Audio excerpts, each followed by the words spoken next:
नमस्कार। स्वागत है आपका राजनीति के इस अखाड़े में। मेरा नाम अजय सेठिया है। मित्रों, राहुल गांधी को सेशन कोर्ट से भी राहत नहीं मिली है। सारे मोदी चोर हैं, एक बेहुदा सी बात थी। जब 4 साल पहले कोर्ट में केस गया था तो कायदे से राहुल गांधी को उसी समय माफी मांग लेनी चाहिए थी। जज ने उन्हें माफी मांगने का मौका भी दिया था। खैर, मैं यह नहीं कहता कि अब जब मामला हाईकोर्ट में जाएगा तो उन्हें हाईकोर्ट से राहत नहीं मिलेगी। मुझे तो उम्मीद थी कि सेशन कोर्ट से ही उन्हें राहत मिल जाएगी। अब सेशन कोर्ट से राहत नहीं मिली तो हाईकोर्ट से राहत मिल जाएगी।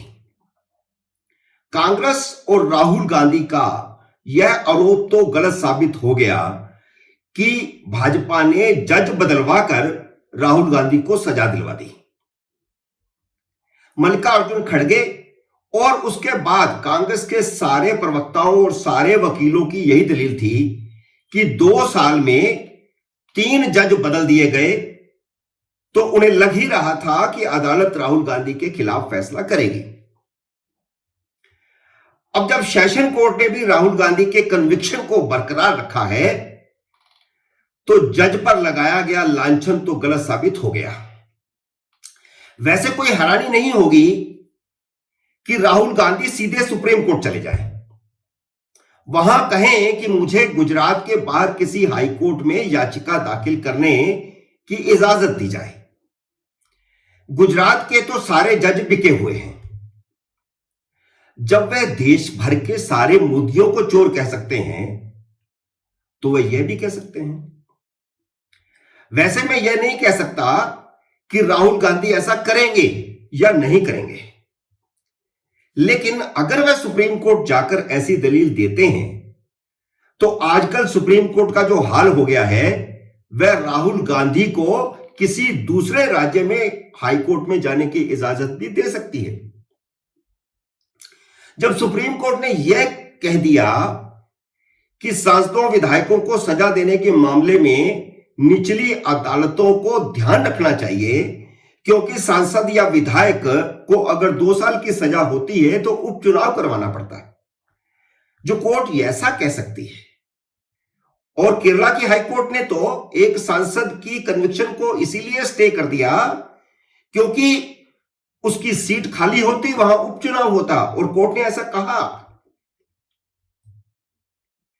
जब सुप्रीम कोर्ट सांसदों विधायकों के 2 साल की सजा कम करने जैसी गैर कानूनी बात कर सकती है, कह सकती है, तो वह अपने ही नियुक्त जजों को भी बिका हुआ मान सकती है। आप याद करिए कि जब 23 मार्च को सूरत की कोर्ट का फैसला आया था तो कैसे जज के खिलाफ बदजुबानी की गई थी। फिर अगले दिन जब लोकसभा सचिवालय ने उनकी सदस्यता खत्म होने की सूचना सभी विभागों को एक नोटिफिकेशन के जरिए या एक सर्कुलर के जरिए दी तो लोकसभा स्पीकर पर भी नजला निकाला गया कि उन्हें वेट करना चाहिए था। जल्दबाजी क्या थी, इतनी जल्दी क्या थी, जबकि सुप्रीम कोर्ट के फैसले के मुताबिक ही सदस्यता तो खुद ब खुद खत्म हो जाती है, उसके लिए किसी नोटिफिकेशन की जरूरत नहीं। कांग्रेस लोकसभा के एक रिटायर्ड महासचिव को उठा लाई जो टीवी चैनलों को ज्ञान बांट रहे थे कि राष्ट्रपति की इजाजत के बिना सदस्यता नहीं जा सकती। अब लोकसभा के सचिव या महासचिव कब से संविधान के विशेषज्ञ हो गए, कब से कानून के विशेषज्ञ हो गए। वह संविधान के गलत अनुच्छेद का हवाला दे रहे थे, जबकि कानून साफ है कि कन्विक्शन होते ही सदस्यता चली जाएगी। लोकसभा सचिवालय का वह सर्कुलर सिर्फ विभागों को सूचना देने के लिए था, जैसे हाउस कमेटी को सूचना देना, वेतन वाली कमेटी को सूचना देना, भत्ते रोकना, ये इसके लिए था। खैर, 13 अप्रैल को जब सेशन कोर्ट में सुनवाई हुई तो राहुल गांधी के वकीलों ने दलील दी कि मोदी नाम का कोई समुदाय ही नहीं होता, इसलिए किसी समुदाय की मानहानि होने का सवाल ही पैदा नहीं होता। तो जब मानहानि नहीं हुई तो उसका केस ही कैसे बनता है? अब यह कितनी बेतुकी सी दलील थी। अगर मोदी समुदाय नहीं है तो उससे क्या फर्क पड़ता है?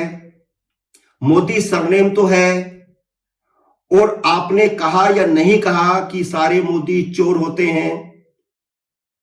अगर मोदी समुदाय नहीं है तो क्या सजा नहीं हो सकती? क्या बेतुकी दलील थी कि मोदी समुदाय ही नहीं है तो मोदियों को गाली दी जा सकती है क्योंकि वो समुदाय नहीं है, तो सब मोदियों को गाली दी जा सकती है। यह दलील थी। दूसरी दलील यह थी कि उनकी सजा 2 साल देने से उनकी लोकसभा सदस्यता चली गई। तो एक तरह से कहना यह था कि अगर सजा देनी है तो कम होनी चाहिए, फिलहाल सजा पर नहीं बल्कि कन्विक्शन पर स्टे लगाया जाए। सजा पर तो स्टे निचली अदालत ने ही लगा दिया था। खैर, सेशन कोर्ट ने राहुल गांधी का कन्विक्शन स्टे नहीं किया है, लेकिन उनकी जमानत बरकरार है। अब उनके सामने हाई कोर्ट के सिवा कोई रास्ता नहीं है। हाई कोर्ट ने भी कन्विक्शन नहीं रोका तो लोकसभा सदस्यता बहाल नहीं होगी। अगर वह सीधा सुप्रीम कोर्ट चले जाते हैं तो ऐसा कतई नहीं लगता कि सुप्रीम कोर्ट उन्हें कोई राहत देगा। सुप्रीम कोर्ट उन्हें हाई कोर्ट का ही रास्ता दिखाएगा। लेकिन जैसी बेतुकी दलीलें सेशन कोर्ट में दी गई हैं, अगर ऐसी ही दलीलें हाई कोर्ट में भी दी गई तो हाई कोर्ट भी कन्विक्शन पर स्टे नहीं देगा। लेकिन एक बात साफ है कि केजरीवाल उनसे ज्यादा सियाने हैं। जितने भी मामलों में उन्होंने बदजुबानी की, कोर्ट में मामला जाते ही माफी मांग लेते थे। लेकिन केजरीवाल ने बदजुबानी नहीं छोड़ी, बल्कि उन्होंने एक रास्ता निकाल लिया। अब जब भी उनको प्रधानमंत्री मोदी के खिलाफ बदजुबानी करनी होती है, वे विधानसभा का सत्र बुला लेते हैं। वहां तो उन्हीं का राज चलता है, जितनी मर्जी गाली निकालें, कोई रोकने वाला नहीं है। इस बार तो सीबीआई की पूछताछ के अगले ही दिन उन्होंने शुद्ध रूप से मोदी को गाली निकालने के लिए सेशन बुला लिया, जिसमें उन्होंने राजा की मनगढ़ंत कहानी सुनाई।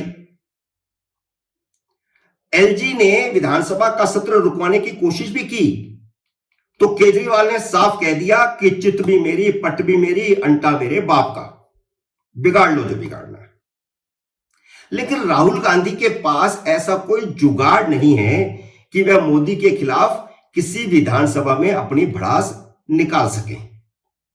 इसलिए मैंने कहा कि राहुल गांधी को केजरीवाल का पहले वाला फार्मूला ही अपनाना चाहिए था कि वह अदालत में माफी मांग लेते हैं। इस वीडियो में मित्रों इतना ही। मिलते हैं अगले वीडियो में, तब तक नमस्कार।